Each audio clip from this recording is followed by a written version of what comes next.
আমরা ম্যানচেস্টার থাকি, মিস্টার বিল্লা আর আমি একটা, আর আমাদের আরও কিছু ইয়ে নিয়ে ওনার আর আমার স্বপ্ন ছিল যে আমরা বাংলাদেশে সিলেট লং সাইড একটা লিঙ্ক প্রজেক্ট করার জন্য।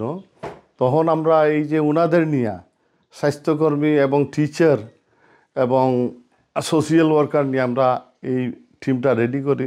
তখন আমি গ্রেটার বাংলাদেশের চেয়ারম্যান ছিলাম, বিল্লা সাহেব সিটি কাউন্সিলের লিঙ্ক অফিসার ছিলেন। তখন আমরা ওই যে সিলেটের প্রজেক্টটা নিয়ে আমরা সিলেটে যাই। এই যে ইকবাল মেমোরিয়াল স্কুল, ওনার ছেলে মারা গেছিল এটা রেশিয়াল ইয়েতে বার্নিজ স্কুলে, তখন ওই মেমোরিতে স্কুলটা করা হয়েছিল। তখন আমরা যাই ওখানে, এবং সিলেটে 2 সপ্তাহ আমরা যে মেমোরিয়াল টাইম, ওনারা গ্রামে স্কুলে প্রাইমারি স্কুলে যাদের এখানে অনেক টিচার ছিল যারা আমাদের দেশ থেকে 7-8 ইয়ার্স বয়সের ছেলেমেয়েরা আছে, ওরা ও দেশে কীভাবে লেখাপড়া করে প্রাইমারি টিচার ওরা গ্রামের স্কুলগুলোতে গিয়ে দেখছে।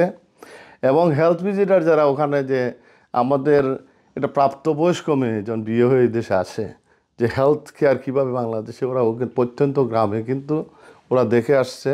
এবং এইখানে লং সাইড হসপিটাল, এই যে হেলথ সেন্টারে কীভাবে চিকিৎসা দেওয়া হয়, লুইস ইজ দ্য টিম, ওরা কিন্তু ওই হেলথ সেন্টারে কাজ করতে হয় তখন।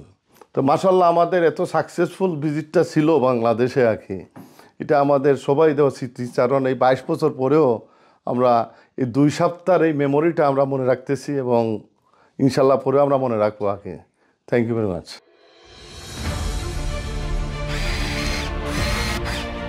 আলোতে থাকুন, ফোকাসে থাকুন, হাত রাখুন প্রজন্মের হাতে।